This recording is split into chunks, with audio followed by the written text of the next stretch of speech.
करण या अर्जुन कौन है दोनों में सबसे ज्यादा ताकतवर योद्धा? यह क्वेश्चन कमेंट्स में मुझे काफ़ी देखने को मिला, तो सोचा आज ट्यूसडे वाला वीडियो इसी टॉपिक पर बनाते हैं। इस वीडियो को कृपया पूरा देखें और इस वीडियो में बताए गए कॉन्सेप्ट को अच्छी तरह से समझें और बाद में अपने विचार कमेंट सेक्शन में मुझे ज़रूर बताएं कि आप क्या सोचते हैं इसके बारे में। कर्ण और अर्जुन महाभारत के दो ऐसे पात्र हैं जिन पर महाभारत के दोनों पक्ष आधारित हैं। इन दोनों के बीच विश्व के सबसे ताकतवर योद्धा बनने की होड़ थी और जिस कारण दोनों महाबली योद्धा युद्ध में कई बार आमने सामने टकराए भी हैं।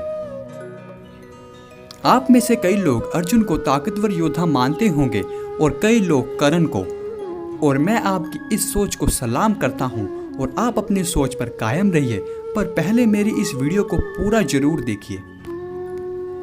इन दोनों योद्धाओं की तुलना करना ठीक नहीं है क्योंकि यह दोनों योद्धा हिंदू धर्म के ऐसे महान योद्धा हैं जिनका नाम आज भी अमर है। जैसा कि आपको पता है कि महाभारत का युद्ध कौरवों और पांडवों के बीच हुआ था। अर्जुन और कर्ण दोनों ही अलग अलग तरफ थे।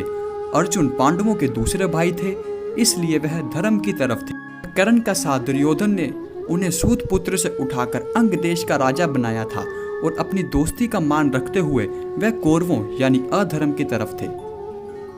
पर आपको शायद यह नहीं पता होगा कि कर्ण पांडवों के ही सबसे बड़े भाई थे। यह बात पांडवों को उनकी मृत्यु के पश्चात पता चली थी कि कर्ण उनके सबसे बड़े भाई हैं। कर्ण कुंती और सूर्यदेव की संतान थे, जिस कारण उनका नाम सूर्यपुत्र कर्ण था, और दूसरी तरफ अर्जुन इंद्रदेव की आशीर्वाद से कुंती और पांडु को प्राप्त हुए थे।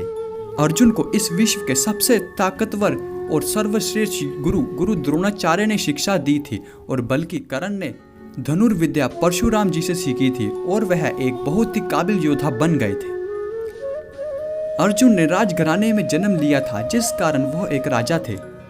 दूसरी ओर कर्ण भी कुंती यानी राजमाता की ही संतान थे, पर विवाह से पूर्ण ही संतान प्राप्त कर कुंती समाज की बदनामी के भय से उन्हें नदी में एक टोकरी में रखकर बहा दिया और वह एक सूत परिवार को मिले, जिस कारण वह एक राजपुत्र होने के बावजूद भी सूत पुत्र कहलाए।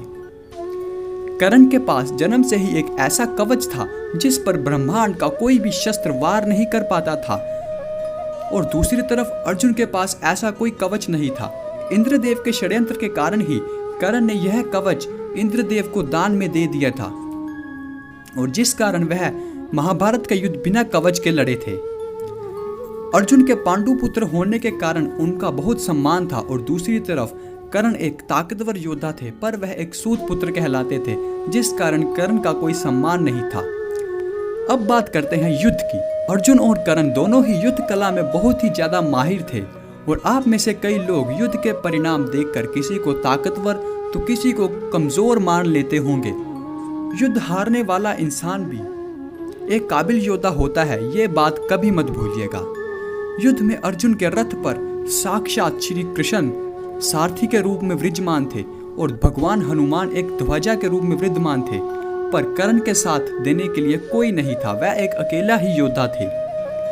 अर्जुन श्री कृष्ण पर आधारित थे, बल्कि दुर्योधन जो कि कौरवों के युवराज थे वह कर्ण पर आधारित थे। जब अर्जुन और कर्ण का युद्ध हुआ तो कर्ण के वार अर्जुन के रथ को पीछे धकेलने में सक्षम थे, जिसे देखकर श्री कृष्ण भी अचंभित थे, क्योंकि अर्जुन के रथ पर भगवान श्री कृष्ण और हनुमान जी विराजमान है। इससे श्री कृष्ण को कर्ण की काबिलियत का अंदाजा हो गया था, पर कर्ण ने अधर्म का साथ दिया था, जिस कारण उनकी मृत्यु निश्चित थी।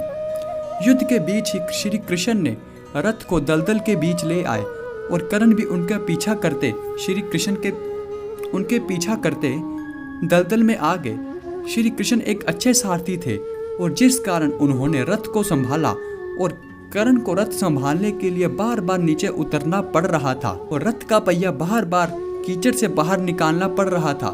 जैसे ही कर्ण रथ का पहिया निकालने के लिए रथ से नीचे उतरे और अर्जुन ने इस मौके का फायदा उठाया और अपना बाण कर्ण की ओर चला दिया, और जिस कारण कर्ण का सर धड़ से अलग हो गया और कर्ण युद्ध हार गए।